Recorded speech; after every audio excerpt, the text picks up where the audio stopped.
আসসালামু আলাইকুম সবাইকে, কেমন আছি আমরা সবাই? আশা করি সবাই ভালো আছি। আজকের এই ভিডিওতে আমরা এসএসসি ফিজিক্সের দ্বিতীয় অধ্যায় তথা গতি এর যত কনসেপ্ট আছে সবটা ক্লিয়ার করবো আজকে। চলো শুরু করি। দেখো, প্রথমে আমাদের শিখবো আমরা গতির কথা। গতি শিখতে হলে আগে আমাদের প্রসঙ্গ বিন্দু শিখতে হবে। প্রসঙ্গ বিন্দু কি? আমি যদি বলি যে আমি কি তোমার এখানে স্থির দাঁড়িয়ে আছি, হ্যাঁ, আমি স্থির দাঁড়িয়ে আছি কার সাপেক্ষে? আমাদের বোর্ডের সাপেক্ষে, আমার আশপাশের সাপেক্ষে, তোমার সাপেক্ষে, তাই না? কিন্তু আমাকে যদি মার্সে বসে কেউ একজন দেখে তাহলে কি বলবে? আমি কি স্থির? না, পৃথিবী হচ্ছে মানে আমিও করতেছি, তাই না? তুমি আমাকে দেখতেছি স্থির, কিন্তু মার্সে লেখক বসা লোকটা কিন্তু আমাকে দেখতেছে আমি কি অস্থির কিংবা ঘুরতেছি। কারণ কি? কারণ হচ্ছে প্রসঙ্গ বিন্দু। অর্থাৎ যার সাপেক্ষে গতি কিংবা স্থিতি পরিমাপ করা হয় তাকে আমরা বলি কি? এই প্রসঙ্গ বিন্দু।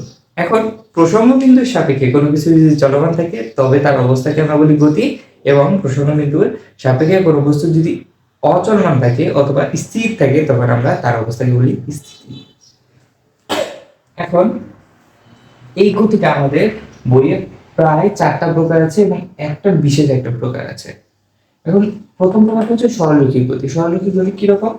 যেমন আমি যদি বলি একটা বস্তু এরকম, বস্তুটি যদি সরল রেখায় চলতে থাকে, একদম একটা সরল রেখায় চলতে থাকে, তখন আমরা তার গতিকে বলবো কি? সরলরৈখিক গতি।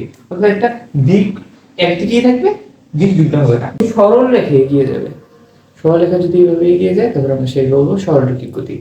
আর যদি এরকম হয় দিকটা ঠিক আছে, কিন্তু সে কি এরকম করে ফেললো, এরকম করে ফেললো, এরকম করে ফেললো, অর্থাৎ সে সরল রেখায় গেল না কিন্তু দিকটা ঠিক রাখলো। সরলরেখার ক্ষেত্রে কি করি? দিক ঠিক রাখি এবং সোজা এগিয়ে যাই। কিন্তু চলমান গতির ক্ষেত্রে আমরা কি করি? দিক ঠিক রাখলেও কিন্তু আমরা উপরে নিচে যেতে পারি, আমরা সাইডে যেতে পারি, যা ইচ্ছে তা করতে পারি, কিন্তু দিকটা আমরা ঠিক রাখতে হয় চলমান গতির ক্ষেত্রে। তারপরে ঘূর্ণন গতি। একটা বৃত্তাকার পথের মধ্যে যদি কোনো গতি হয় তখন আমরা ওই গতিকে বলবো ঘূর্ণন গতি। কোনো বস্তুর গতিপথ যদি বৃত্তাকার হয় তখন আমরা তার গতিকে কি বলি? ঘূর্ণন গতি। পর্যায়বৃত্ত গতি সবচেয়ে গুরুত্বপূর্ণ গতি এই জায়গায়। কি? যে এরকম আমি একটা জিনিস দেখাই যে এরকম যদি হয় তুমি এই জায়গায় থাকো, হ্যাঁ, তুমি এটা যদি টি, এটা তুমি। এখন তোমার যে ইয়েটা এটা এটা এই জায়গায় একটা বিন্দু ধরি, এটা একটা বিন্দু ধরলাম, আর তোমার স্কুলের দিকে। এখন এখন একটা জিনিস খেয়াল করো, তুমি কি করতেছো? এখান থেকে প্রতিদিন 12টা বাজে তুমি এখানে যাও, তুমি 12টা 15 পৌঁছে যাও, স্কুলে পৌঁছে যাও।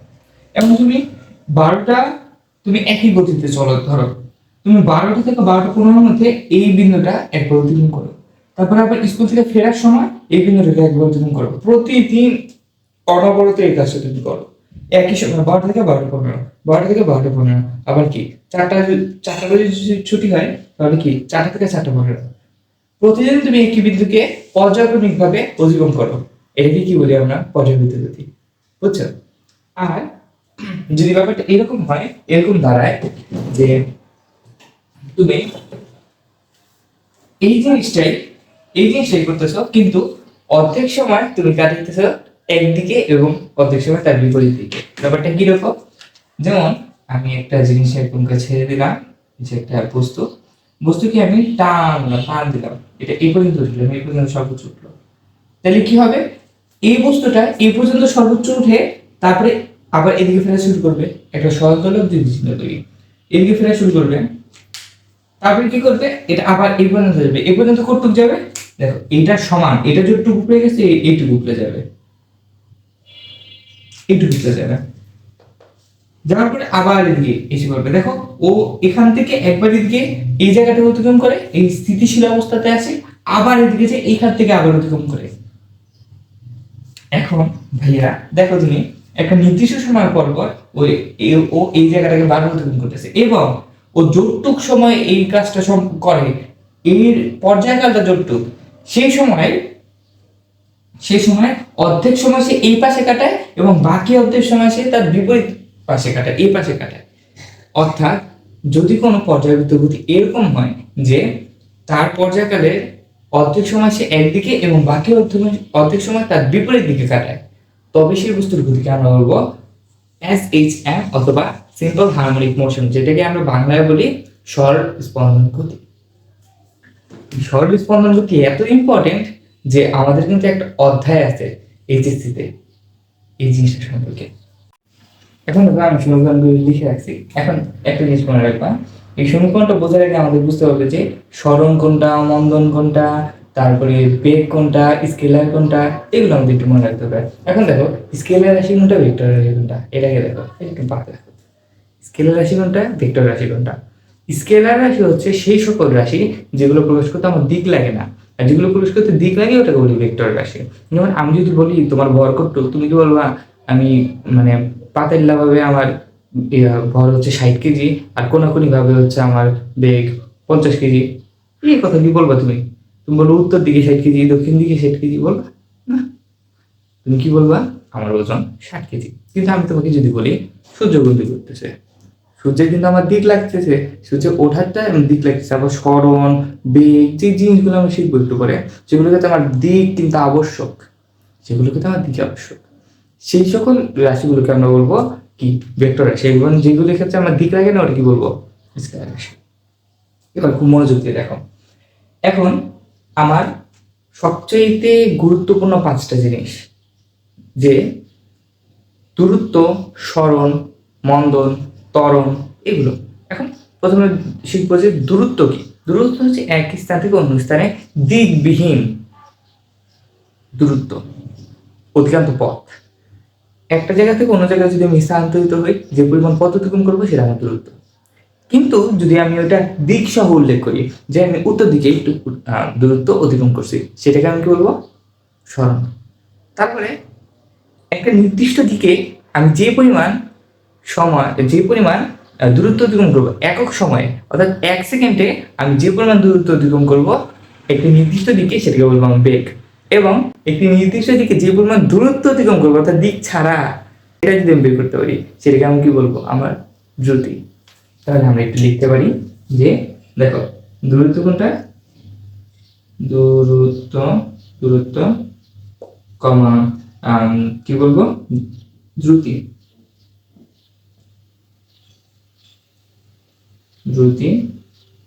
তারপরে কি আছে, তারপরে আছে হচ্ছে আমাদের এই দুটো খালি আমাদের কি স্কেলার, বাকি যা পড়বো সবগুলো ভেক্টর। এখন দেখো এবার খেয়াল করো, মনোযোগ দিবা, যে এখন এরকম যদি হয় যে একটা নির্দিষ্ট বেগ যেটা, সেই বেগটা আমার বৃদ্ধি পাইতেছে, একটা নির্দিষ্ট সময় পর আমার প্রতি 1 সেকেন্ডে আমার বেগ কতটুকু বৃদ্ধি পায়, সেটা হিসাব হচ্ছে আমার ত্বরণ। অর্থাৎ একক সময় সরণ যতটুকু হয় সেটা হিসাব হচ্ছে কি বেগ, এবং একক সময় যে বেগটা বৃদ্ধি পায় সেটাকে আমি বলি কি ত্বরণ, এবং একক সময় যে যে ত্বরণটা হ্রাস পায় সেটাকে আমি কি বলি, যে বেগটা হ্রাস পায় সেটাকে কি বলি মন্দন। একক সময় হ্রাসকৃত বেগকে আমরা কি বলি মন্দন। এখন খুব মনোযোগ দিবা যে এই রাশিগুলোকে আমরা কিভাবে প্রকাশ করি। আমাদের সরণকে আমরা এস দ্বারা প্রকাশ করি। এটা কি সরণ। ভি হচ্ছে এই বড় হাতের ভি, এটা ভরবেগ।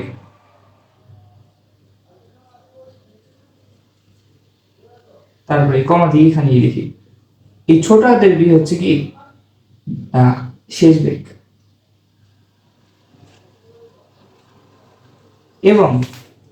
এবং এই ইউ দ্বারা আমরা বলি যে ইনিশিয়াল ভেলোসিটি কিংবা আদি বেগ। তারপরে দেখো, তারপরে আর কি বাকি আছে, টি মানে সময়, সবাই জানি সময়, আর এ হচ্ছে ত্বরণ।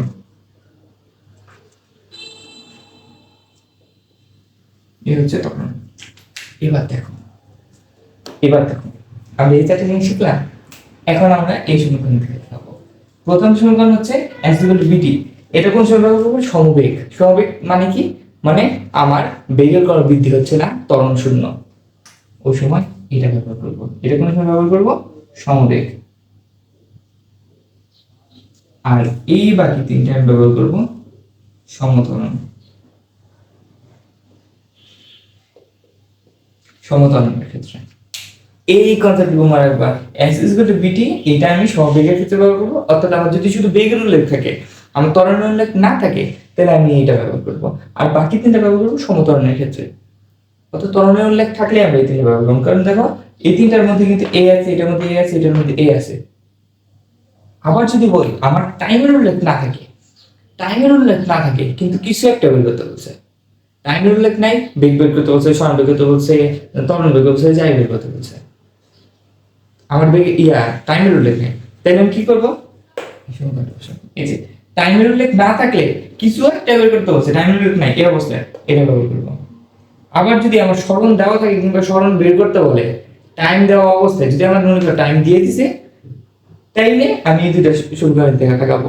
এখন আমার টাইম দেওয়া অবস্থায় যদি আমার সরণ চায় কিংবা সরণ দেওয়া থাকে, সরণ চায় কিংবা সরণ দেওয়া থাকে, আবার বলো সরণ চায় কিংবা সরণ দেওয়া থাকে এবং টাইম উল্লেখ থাকে, তাহলে আমি এটা ব্যবহার করবো।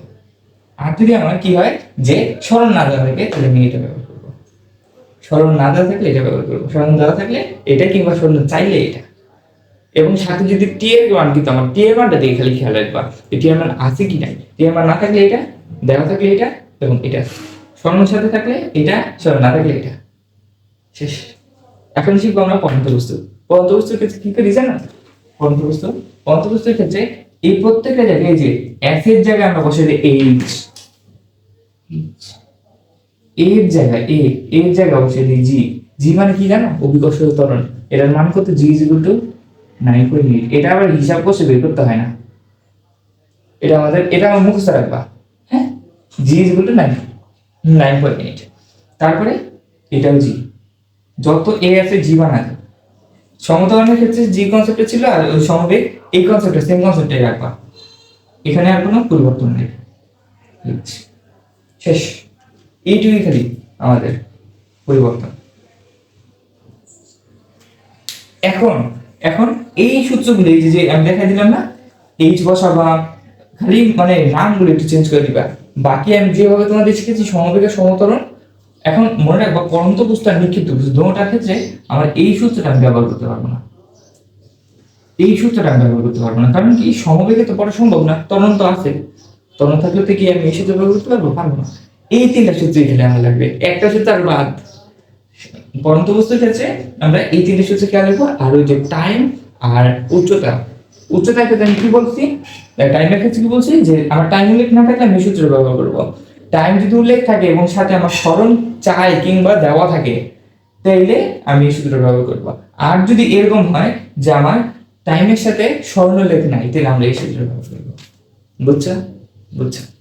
আচ্ছা, দেখো। আর নিক্ষিপ্ত বস্তু মানে কোন কিছু আমি নিক্ষেপ করলাম এরকম বস্তু, এটা কি হয়? অভিকর্ষ ত্বরণের বিপরীতে যায়। সেই জন্য আমরা করবো কি, এই যে যতগুলো মাঝখানে প্লাস আছে না, এগুলো সবগুলো মাইনাস বানিয়ে দিব। এইটুক জানলেই আমাদের এই গতি অধ্যায় সবটুকু কমপ্লিট করা যাবে। আর একটু পরে আমি একটা ভিডিও নিয়ে তোমাদের সামনে আসবো, যে আমাদের কিন্তু এসএসসি পরীক্ষার যে মানবন্ধন, এটা চেঞ্জ হচ্ছে। মানবন্ধন কি, যে আমাদের পরীক্ষাটা কিন্তু এগিয়ে আসছে, এই বছরই পরীক্ষা হতে পারে আমাদের, এবং তারই পাশাপাশি আমাদের কিন্তু বিষয় কমে আসতে পারে। সেজন্য আমি একটা গুরুত্বপূর্ণ ভিডিও নিয়ে তোমাদের সামনে হাজির হবো, তোমরা রেডি থাকবা। আর আমাদের ফেসবুকে সবাই জয়েন হয়ে যাবা, যেন এরকম মজার এত সহজে তোমরা কথাগুলো শিখতে পারো। আজকে কিন্তু এখানে বিদায় নিচ্ছি, ধন্যবাদ।